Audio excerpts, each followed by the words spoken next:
Ibu Irma memberikan peringatan serius kepada Refli Harun, Sayyid Didu, Abraham Samad, dan yang lainnya. Banyak kan? Sekarang itu yang paling bisa menentukan arah bangsa ini supaya lebih baik seperti apa. Padahal disandarkan pada kebencian-kebencian. Dan masyarakat tahu itu. Dan masyarakat paham itu. Bahwa perjuangan, kalau mau dikatakan perjuangan, kalian itu hanya disandarkan pada kebencian. Hanya disandarkan pada pepesan kosong. Ngomong membual. Dan sekali lagi masyarakat tahu itu. Jangan terus merasa bahwa Anda itu dianggap tokoh yang ucapannya dan kelakuannya akan diikuti oleh masyarakat. Jangan. Coba kita lihat nih sama-sama. Nampar keras Refli Harun dan yang lainnya. Kabinet Merah Putih, ya kan? Nah, Kabinet Merah Putih ini kan terbentuk atas konsensus antara Presiden atau mantan Presiden Jokowi dengan Presiden Prabowo. Nah, sebagian orang yang selama ini memang tidak suka dengan rezim yang lama, ini sebenarnya rezim Prabowo tapi rasa Pak Jokowi. Nah, Kak Irma sepakat gak sih dengan tuduhan-tuduhan seperti itu? Sampai sekarang nih masih berjalan seperti itu. Ya, saya kira sah-sah saja ya. Iya. Mereka menuduh seperti itu nggak ada masalah. Bagi saya sih nggak persoalan. Karena apapun yang akan dilakukan Pak Prabowo ataupun Jokowi, saya kira mereka tetap nggak akan suka. Itu aja, terutama sama Pak Jokowi ya. Mereka pasti nggak akan suka, itu aja. Karena kebencian itu, kebencian yang tidak berdasar itu saya nggak tahu tuh dari mana asalnya. Ya, karena tidak pernah ada yang bisa mereka buktikan. Misalnya korupsi, coba buktikan. Kesalahan-kesalahan, apalagi kesalahan seperti yang diputuskan MK. Kalau mereka bilang itu salah, loh yang kemarin keputusan MK kedua kenapa mereka benerin?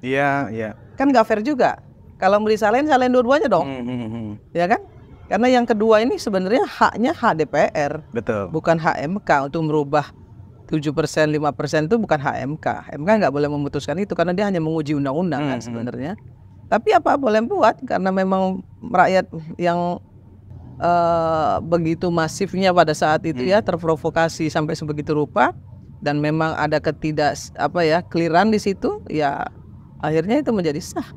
Apa karena melihat tidak independennya Presiden Prabowo kalau tanpa ada yang di backup belakang oleh Pak Jokowi, mungkin begitu kali Kak Irma? Soal apa nih? Tentang kenapa kawan-kawan ini masih merasa ini bukan pemerintahan baru, ini pemerintahan lama tapi ganti nama aja gitu. Kan kita nggak bisa menafikan ya, nggak usah naif lah ya, nggak bisa menafikan tanpa Jokowi, tanpa Pak Jokowi, Prabowo itu kan nggak bisa menang satu putaran. Itu semua orang di Indonesia tahu bahwa peran Pak Jokowi mendukung Pak Prabowo gitu ya, itu jelas di mata rakyat gitu loh. Dan Pak mau ngomong apapun mereka, 58% itu juga bagian dari yang mendukung Pak Prabowo dan Pak Jokowi. Jadi kalau mereka mencari-cari terus kesalahan-kesalahan baik itu dari Pak Jokowinya sendiri dan juga ke Gibran yang sekarang sudah resmi menjadi wakil presiden, itu sebenarnya ekspresi kebencian aja kalau menurut Kak Irma ya? Iya, dasarnya apa itu dulu? Pertanyaannya dasarnya apa? Ekspresi karena kalah aja. Iya, kalah itu kan selalu sakit ya, ya. Dan kemudian pasti orang Indonesia ini belum menurut saya belum dewasa dalam berpolitik, gitu ya. Nggak bisa membedakan gitu kan, mana kontestasi gitu ya, mana yang pertarungan kayak gladiator gitu kan beda ya. Ini kan kontestasi, kalau kontestasi selesai ya sudah selesai harusnya. Siapa yang menang ya kita dukung, harusnya kan gitu. Move on. Nah kemudian lakukan satu hal yang penting bagi pemerintah, ya berikan kontrol sistem yang efektif kepada pemerintah. Itu yang harus mereka lakukan. Jangan belum apa-apa, belum ngasih kesempatan Pak Prabowo Gibran ini bekerja, sudah menuduh A, nuduh B, nuduh C, nuduh D. nggak mungkin bagus, akan begini, akan begitu. Iya. Ini peramal semua gitu loh. Peramal semua. Peramal itu satu tuh, yang presiden akal sesat itu kan selalu meramal tuh. Hobinya ngeramal gitu. Susah. Dan orang Indonesia ini kan ya susah juga ya. Sebagian besar yang memang gengnya mereka gitu ya, itu juga memang apa ya, memang suka dengan ramalan-ramalan. Dan sebenarnya Pak Prabowo sendiri juga nggak merasa ada bahwa Pak Prabowo itu sebagai presiden anggaplah hampir lebih kurang 10 hari ini ya Kak Irma ya. Tetap Pak Prabowo kita saksikan benar-benar berjalan independen gitu. Tidak terlihat bahwa terlalu seolah-olah semuanya atas karena Pak Jokowi, kan nggak begitu gitu. Enggak, Iya. artinya Pak Jokowi pulang sekarang. Nah. Ya, dan nggak ada urusan dengan Pak Jokowi. Pak Prabowo bertindak, berlaku dan melakukan segala sesuatunya atas pribadi beliau sendiri sebagai presiden. Kemudian bagaimana dia memerintahkan Gibran misalnya kan sebagai wakilnya untuk melakukan ABC di EFG. Kan perintahnya Prabowo, bukan perintah dari Pak Jokowi. Betul. Restu dari presiden Gibran bekerja kan begitu. Dong, perintah. Iya. Bukan sekedar restu, perintah itu. Termasuk yang belusukan-belusukan yang sudah mulai dilakukan oleh Wapres. Saya yakin itu perintahnya Pak Prabowo.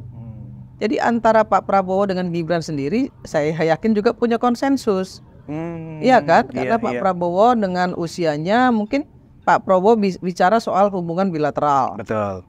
Kemudian yang kamu belusukan sana, kamu masih muda, kamu dong yang belusukan. Ntar kamu lapor saya, kan begitu. Apakah itu salah? Enggak dong. Justru saling melengkapi itu yang menurut saya keren nih sekarang. Nah Pak, saya mau masuk lagi ke postur dari kabinet. Iya. Boleh saya bisa? Boleh kayak postur kabinet. Orang kan selalu mengatakan ini bukan kabinet Zaken. Iya. Gitu ya. Ini kabinet 100 menteri. Bahkan lebih. Gitu. Tapi kalau saya selalu dalam prasangka baik. Karena Pak Prabowo, bukan karena orang lain. Betul. Karena saya masih percaya dengan apa yang dicita-citakan beliau dan ketegasan beliau dalam melakukan sebuah tindakan gitu. Saya lihat dia mengklaster ya, beliau ini mengklaster-klaster semua masalah. Di klaster sehingga ada wakil menteri, ada menteri gitu. Supaya satu masalah itu bisa selesai. Selama ini dengan menteri yang ada kan banyak masalah yang nggak selesai. Efisien secara postur tapi tidak efektif secara target pekerjaan. Itu dia. Jadi kan sedikit belum tentu efisien, banyak juga belum tentu belum tentu tidak efisien. Iya. Ini kan yang sedang kita lihat nih. Betul. Makanya kemarin ketika Menteri Tenaga Kerja datang bersama wakil menterinya, kemudian semua datang bersama wakil menterinya, gitu. Kita masih melihat dulu nih, ya. Masih melihat nih isi kepala wakil menterinya nih seperti apa sih? Gitu loh. Kalau saya pribadi saya lihat dulu isi kepalanya seperti apa nih. Iya toh? Kan teman Kak Irma. Ya bolehlah teman saya semua sih. Di situ ada Noel, di situ ada Christine, di situ ada Isyana. Saya kenal mereka semua masalahnya gitu. Jadi ya saya pengen lihat lah bagaimana mereka membackup menterinya kan gitu. Dan kita berprasangka baik dong. Kita kasih dulu kesempatan untuk melakukan kerjanya gitu ya. Jangan kemudian belum melakukan sesuatu sudah dituduh ya, sudah diberi stempel. Ini pasti nggak berhasil, ini pasti nggak berhasil, nggak bisa gitu juga. Saya yakin kalau ada yang nggak berhasil langsung diganti sama Pak Prabowo. Yakin saya. Oke. Terima kasih Bu Irma, ini penting sekali agar masyarakat tahu, agar masyarakat paham. Mungkin hanya ingin dianggap tokoh oleh orang yang tidak suka kepada Pak Jokowi, menjadi simbol perlawanan orang-orang yang tidak suka pada Pak Jokowi, orang-orang yang tidak memilih Pak Jokowi, dan orang-orang yang tidak memilih Pak Prabowo. Jadi ingin dianggap bahwa simbol perlawanannya adalah orang-orang seperti Refli Harun. Karena ini penting diberikan terus penyadaran kepada masyarakat oleh politisi, oleh orang yang kemudian paham dan rasional. Coba bayangkan, apa yang disampaikan oleh Ibu Irma itu rasional atau irasional? Kalau yang dilakukan oleh Refli Harun dan kawan-kawan coba rasional atau irasional? Dari dulu terus saja seperti itu. Belum tobat-tobat mereka. menyerang Pak Jokowi terus, wah sampai ke urusan personal, kacau. Urusan ijazah yang jelas-jelas sekolahnya juga mengkonfirmasi itu masih gila, masih percaya Bang Tri, kan kacau. Betapa sudah ininya rusak sekali, disandarkan pada kebencian. Itu dasarnya. Sekali lagi, masyarakat tahu itu. Kalian ngomong itu, lihat raut muka saya Didu kalau ngomong, nggak ada ilmiahnya tuh. Itu kebencian semua itu. Lalu Anda mau merasa menjadi tokoh yang akan ucapannya diikuti oleh masyarakat Indonesia. Jangan mimpi deh. Jangan mimpi. Yang udah juga malah jadi bahan lawakan Amin Rais. Mau ikut-ikutan orang-orang itu. Kacau. Tapi oke lah. Mungkin Indonesia tanpa mereka nggak seru ya. Assalamualaikum warahmatullahi wabarakatuh.